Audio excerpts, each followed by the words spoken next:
Hoy vamos a hablar de un tema altamente interesante para aquellas personas que tras un largo proceso de baja médica, debido a alguna enfermedad, lesión o dolencia, no han recuperado su capacidad laboral para reincorporarse a su puesto de trabajo y afrontar su profesión habitual y las exigencias que ella comporta. Estas personas pueden pedir una pensión por incapacidad total. Sobre este tema vamos a hablar hoy.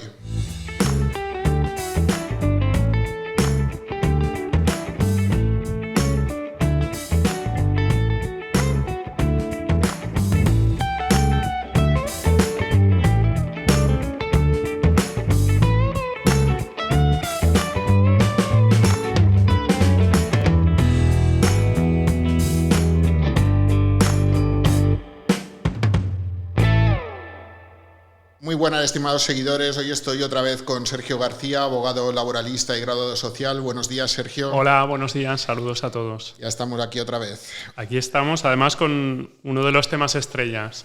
Un tema que es muy frecuente, ¿no? Hay muchas personas que debido a alguna limitación derivada de una enfermedad o de una lesión o de algún tipo de dolencia o afección, llega un momento en el que concluyen que es irreversible y que ya no pueden continuar trabajando como venían haciéndolo hasta la fecha. Esto es la incapacidad permanente total. Exacto. Dentro de los grados de incapacidades, hoy vamos a hablar probablemente de la incapacidad más conocida, que es la permanente total para la profesión habitual. Por lo tanto, es una incapacidad que lo que hace es que cuando un trabajador ha perdido su fuerza de trabajo, su capacidad de trabajo para una profesión determinada, imaginemos un carpintero, ha trabajado toda su vida y pierde fuerza en la mano que le impide manipular bien las piezas, pues tendría derecho a una incapacidad permanente total, en este caso a una prestación del 55% o del 20% adicional, es decir, de un 75% en caso de que sea mayor de 55 años. De la base reguladora que le corresponda, que deberá calcularse dependiendo del motivo de la enfermedad o lesión, si es una enfermedad por contingencia común, que no tiene nada que ver con el trabajo, o por lo contrario, deriva del trabajo, es por contingencia profesional, derivada de un accidente de trabajo o de una enfermedad profesional. Siempre solemos hablar de la incapacidad permanente cuando una persona tiene limitaciones físicas de tipo musculoesqueléticas, articulares, etc. Pero también hay muchas personas que pierden su capacidad laboral debido a psicopatologías, a enfermedades relacionadas con la salud mental, ansiedad, depresión u otro tipo, como por ejemplo pues, esquizofrenias o trastornos bipolares, trastornos de la personalidad, etc. Estas personas también pueden, debido a una enfermedad, solicitar una pensión por incapacidad permanente total porque muchas veces es incompatible con sus puestos de trabajo. Por ejemplo, imaginemos un comercial que se dedica a las ventas y que está tratando constantemente con clientes y tiene una depresión mayor, que además pues, le ha podido generar algún tipo de limitación cognitiva, pérdidas de memoria, pérdidas de concentración, etc. Si tras un estudio neuropsicológico se concluye que este comercial tiene limitaciones para continuar trabajando, podrá pedir igualmente una incapacidad permanente total. Claro, es que siempre solemos asociar la incapacidad permanente más a una cuestión física, ¿verdad? Normalmente me rompo una pierna y me quedo cojo, pues, y soy peón de la construcción, automáticamente me van a dar una incapacidad porque no tengo la capacidad para subir a un andamio, para subir escaleras, etc. Y dejamos de lado las enfermedades mentales, las psíquicas. Y la cuestión principal en la incapacidad permanente, que siempre digo a los clientes cuando vienen al despacho, es que hay que poner en relación tu profesión. ¿Cuál es tu profesión? Mi profesión es la de peón albañil. ¿Vale? ¿Qué tareas haces como peón albañil? Pues tengo que manipular cargas, tengo que mantener posturas forzadas, tengo que deambular, estar todo el tiempo de pie. Vale.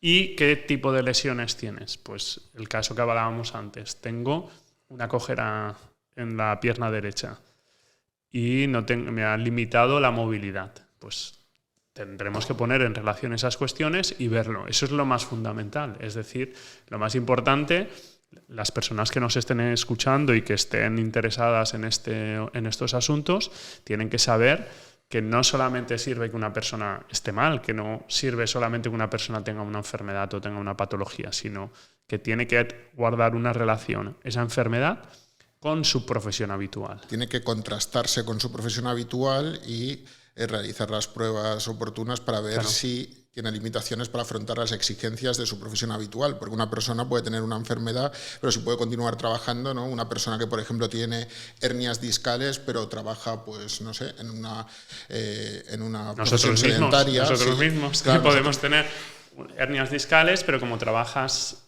sentado, pues bueno, pues sería compatible. No necesitas, puede llegar a ser compatible, salvo situaciones severas, Pero ahí viene otra pregunta, que sería, ¿cuál es la profesión habitual? Eso es un tema muy importante. Eso es una pregunta muy interesante, porque a veces llevamos juicios donde las patologías sí que están muy claras, las limitaciones están claras, las secuelas están claras, pero no está claro la profesión habitual, y eso lo cambia todo, porque fíjate que estamos distinguiendo todo el tiempo esa persona que sufre una depresión mayor, que a lo mejor tiene fobia a estar en contacto con el público, no podrá realizar un trabajo que uno de sus requisitos sea interactuar con el cliente, pero a lo mejor sí que puede realizar un trabajo de back office, ¿no? Que está detrás trabajando con un ordenador. Entonces la profesión es la que va a definir también esa situación de la incapacidad permanente. En estos casos también debe atenderse a un concepto amplio, ¿no?, de la profesión habitual. Es decir, bueno, ahí tenemos múltiples sentencias, la jurisprudencia es abundante en ese sentido. Al final, lo que se entiende por profesión habitual es, en primer lugar, la que se estaba realizando en el momento del accidente o de la enfermedad o de contraer la enfermedad. Y ese va a ser el criterio general. Pero hay veces que hay excepciones. Para eso estamos nosotros, estamos los abogados sociales, todos los operadores jurídicos. Cuando hay fino. Exacto, cuando digo hay una injusticia porque te vienen con el problema de, bueno, es que yo en ese momento me pusieron a hacer un trabajo más liviano y sufrí el accidente. Y a lo mejor yo estaba como recepcionista, pero yo no soy recepcionista. Yo me gano mi sueldo, me he ganado la vida en los últimos 10 años como peón de almacenaje. Soy peón de carga y descarga. Pues hay que pelear esa cuestión, porque fue que estuviese de recepcionista, fue esporádico frente a su profesión habitual, que es la de peón. Claro. Al final todos tenemos, en nuestra vida laboral tenemos una trayectoria y podemos ganarnos la vida en base a esa profesión que hemos desempeñado. Normalmente un peón ha trabajado en una fábrica y le llaman de otra fábrica porque ya saben que ha trabajado allí.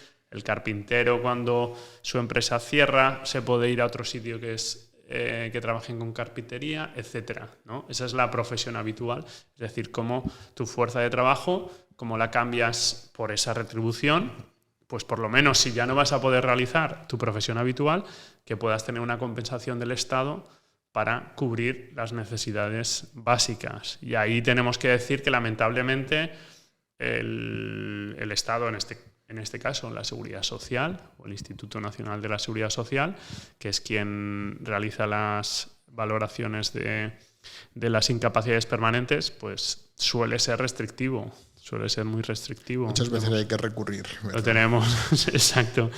Yo entiendo que es complicado porque si no también todo el mundo iría a solicitar una incapacidad porque es algo importante, pero bueno, a veces clama al cielo en las situaciones. Entonces hay que recurrir, hay que valorarlo. Muy importante porque la situación de una persona que debido a alguna dolencia no puede continuar trabajando, pues es una situación complicada. Entonces esa persona, sí, como bien dices, siempre ha tenido una trayectoria dentro de una profesión similar o profesiones análogas, sacarlo de ahí es complicado. Entonces, claro, esas personas, su salvación es que les reconozcan una pensión por incapacidad permanente total y luego ya con el tiempo pues tal vez se reciclen, porque otra cuestión muy importante, una característica muy importante importante de la incapacidad total es que es compatible con otras profesiones. A ti te incapacitan para una profesión concreta, pero puedes trabajar en otras profesiones u oficios que sean compatibles con las dolencias que padeces, siempre que por las características de esa profesión pues no se ponga en evidencia que a lo mejor no estás tan mal como inicialmente se pensaba, que ha habido una mejoría, claro, que ha habido una curación, etcétera. Pero sí, es posible compatibilizar la pensión por incapacidad permanente con el salario en otro puesto de trabajo, en una profesión u oficio distinta a la que inicialmente te han incapacitado. Sí, porque la pensión, como hemos dicho antes, te retribuye un 55% de tu base de cotización. Y el otro día me hizo gracia porque atendiendo un cliente de Jaén sobre una consulta de incapacidad, me dijo, no, cobro la media pensión. Y yo no lo conocía el término, ¿no?, coloquial que se utiliza a lo mejor en algunas zonas para decir, pues, tienes media pensión, en realidad, en verdad, bueno, un 55%, y por lo tanto puedes compatibilizarlo con otro trabajo. Es media pensión en ese caso, pero también es verdad que en muchos casos es un 75% claro, de la base reguladora, porque habitualmente quienes solicitan una incapacidad permanente son gente ya de edad avanzada, ¿no? Porque claro, con los años uno va acumulando achaques. Uno va peor. Uno va peor. Entonces, normalmente el perfil del cliente que viene a solicitar una incapacidad permanente es cliente de 50 o más años, y como hemos comentado anteriormente, a partir de los 55 años es posible pedir un incremento del 20% y cobrar un 75% de esa misma base reguladora. Entonces eso también hay que tenerlo en cuenta. Sí, que en ese caso sería incompatible con otro puesto de trabajo. Ahí, sí, en ese caso sería incompatible. Correcto. Sería incompatible. Sí. Vale, pero tiene sentido también porque si una persona tiene más de 55 años, lo que ocurre es que cada vez va a tener menos oportunidades en el mercado laboral, con lo cual pues el Estado lo que hace es proteger esa pensión mejorándola, porque es consciente de que su recolocación en otro tipo de profesión va a ser mucho más complicada. Y porque llegada a su edad de jubilación, si lleva unos cuantos años con la pensión de incapacidad, su pensión de jubilación va a quedar muy mermada, porque es un largo periodo de tiempo sin cotizar, y actualmente pues las pensiones de jubilación se calculan con los últimos 25 años anteriores a la fecha de jubilación, y por lo tanto si en esos 25 años hay una laguna importante debido a una incapacidad permanente, pues la pensión de jubilación queda muy, muy reducida. Entonces pues sí que es importante que esas personas pues puedan tener una mejora en esa pensión de incapacidad para cuando llegue su edad de jubilación, si la jubilación no es mejor, que se puedan quedar con ese importe, con el importe de la incapacidad. Exacto, además totalmente. Y luego nos quedaría por comentar el tema de las revisiones, porque las incapacidades permanentes no son en principio vitalicias, están sometidas a una condición, y es que si se produce una revisión y hay una mejoría o una curación, el INS puede revocar esa incapacidad permanente. La fecha de revisión se suele señalar en la resolución que reconoce la incapacidad permanente. Hay que distinguir entre revisiones anteriores a 2 años y revisiones posteriores a 2 años, porque si la revisión es anterior a 2 años y se revoca debido a una curación o alguna mejoría, el trabajador puede pedir su reincorporación en la empresa en la que estaba trabajando cuando le reconocieron una incapacidad. La relación laboral se suspende durante 2 años. Luego se extingue. Por lo tanto, si la revisión es posterior a 2 años, si hay una revocación, si se revoca la incapacidad permanente porque el INS lo considera, no será posible esa reincorporación al trabajo anterior porque la relación laboral se habrá extinguido.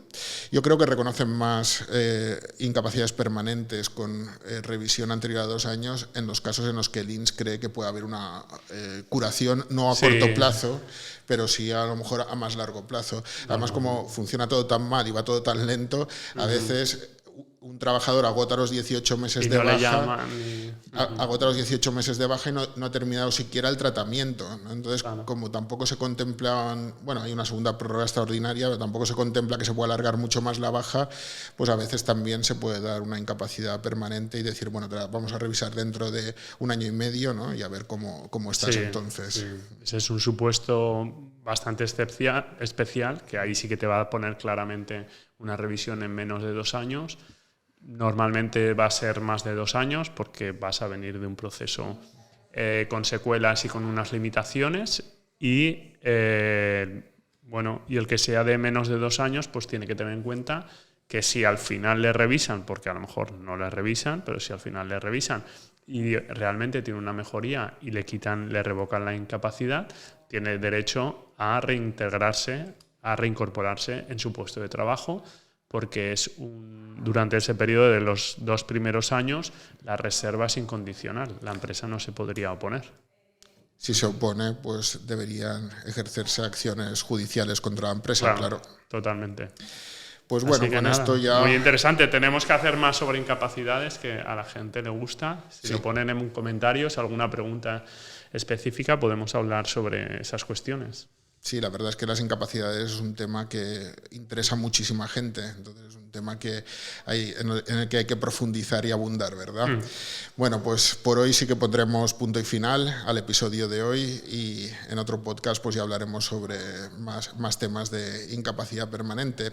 Así que nada, os mandamos un afectuoso saludo. Si tenéis alguna consulta podéis plantearla en el buzón de www.laboracast.es y nos vemos muy pronto en el siguiente vídeo.